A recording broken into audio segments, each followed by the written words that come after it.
Hiker!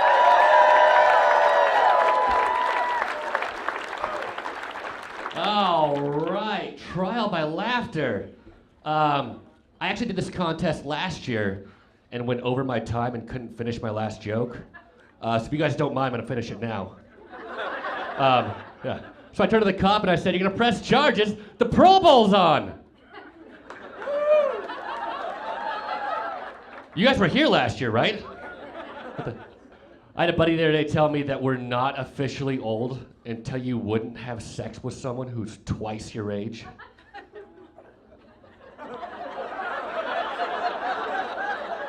I'll pause while you guys do the math real quick. Does anyone need more time? That's a flawed theory to me in that, like, I'm 32, and I've never put a limit on it, but I don't see myself having sex with a 64-year-old. But when I'm 64, I don't see myself saying no to a 128-year-old. I mean, I know me, and I know if I'm 64 and single, I am not gonna be picky. I'm 32. I'm getting older. I've been trying to like cling to my youth. This summer, a bunch of friends and I were like, "Hey, let's all take hallucinogenics like we used to do in high school, and we'll go to a concert. It'll be a lot of fun." And we were right. It was a blast. But then here's the thing: after a while, the concert ended, and the drugs did not. And then someone was like, what do we do now? And I was like, let's go to a bar. And so we went to a bar. We thought it'd be a great idea. And it kind of was, because I met a girl there, and I don't know what happened, but we really hit it off. And she was sending a really strong signal she wanted me to go home with her. And I didn't want to because I was on acid, and so was my penis. And it just didn't care. But like, she was like really coming on to me, and all my friends were like, "Dude, you gotta go home with her. You never get laid. She's really cute, come on." And then they talked me into it, and the next morning, they told my entire circle of friends. So I got all these phone calls from people being like, "What? So how was it? Was it weird?" And I answered, "Yes." They're like, "How was it weird? Was it weird like during sex that you could hear the colors and see the music?" And I said, "No. It was weird like in the middle of thrusting, I would just stop and say stuff like, 'What's your favorite bug?'"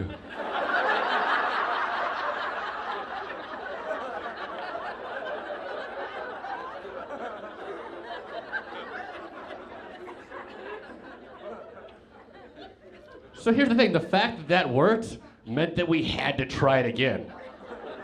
Right? So the next weekend we do it again, and once again I meet this really sweet girl. We really hit it off. I don't know how this happens. Like my normal cadence, like you guys can see me, you can see my looks. Like I'm a comic. This is a sport for mutants. I don't know what happens, but somehow like a little bit of acid, and I just turn into Stefan Urkel. I'm like a really like smooth guy. And I meet this girl, and at one point she said something. I don't recall what it was, but I thought it was funny, and I was like, "That's really funny. High five." And when I did, she just grabbed onto my hand and held onto it, and goes, "Wow, you have giant hands." And I know why you say it's like a flirty thing. It's like, "Oh, you have large hands. It may mean you have a large penis." I don't, but wait, this is for TV. I do. I do. Oh, yeah, it's a flattering thing to say to someone. It really is, and I should have been flattered, but it's like the worst thing ever to say to a guy who's eaten too much acid. Like my reaction was to pull my hand away and go, "My God, you're right."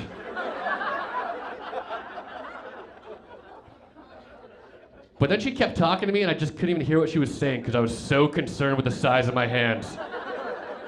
And I was like, "Oh, I'll just tuck these away," and suddenly they just wouldn't fit in my pockets anymore.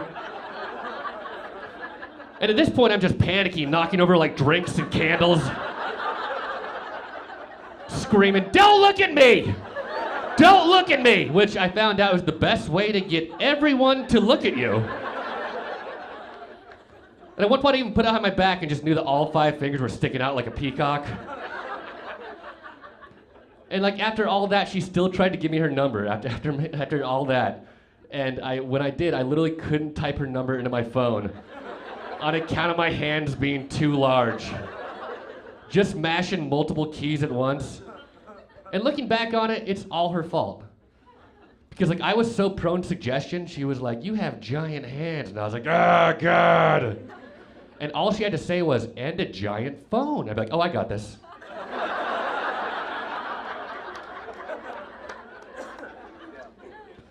I grew up in Colorado. I live in New York now, which has just been a seamless transition. They're the exact same. My first summer there, like we had like 11 days that were over 100 degrees, and so on like day 9, I somehow convinced myself that drinking in public was not illegal anymore. And so I walked into a bodega and grabbed a beer. You know, let me pause there for a second. I told this story in Iowa a few weeks ago, and it didn't go over well, and that's when it occurred to me, no one in Iowa knows what a bodega is. And there's a chance there's someone here in the audience that also doesn't know. I'm not gonna ask who's, I'm not gonna be insulting, but I'll just explain it to that one person. A bodega is like a gas station that doesn't sell gas.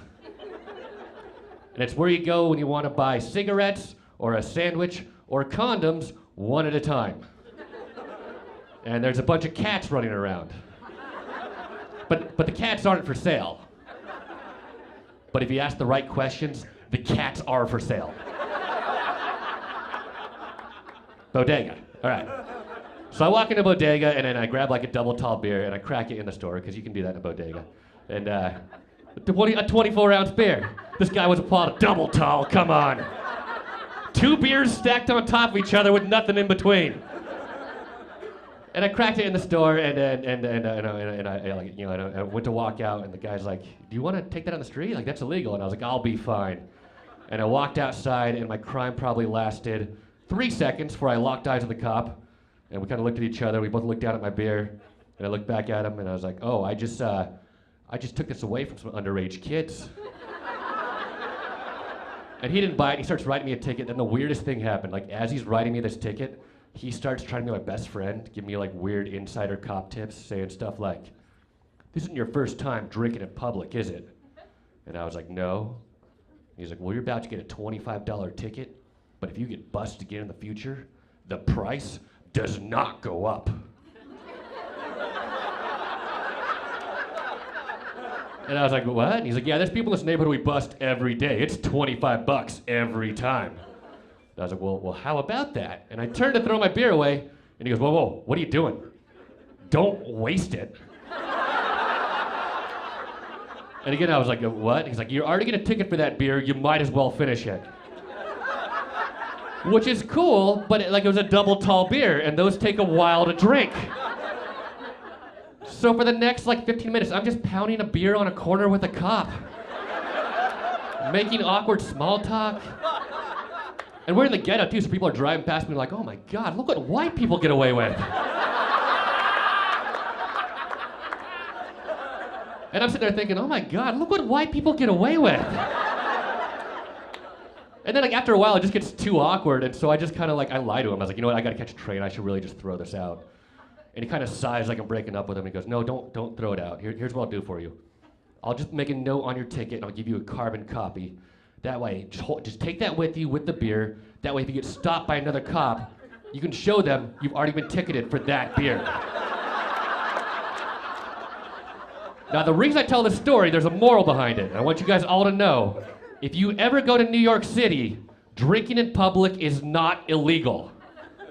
There's just a $25 cover. All right, thanks, guys. I'm Brett Hiker.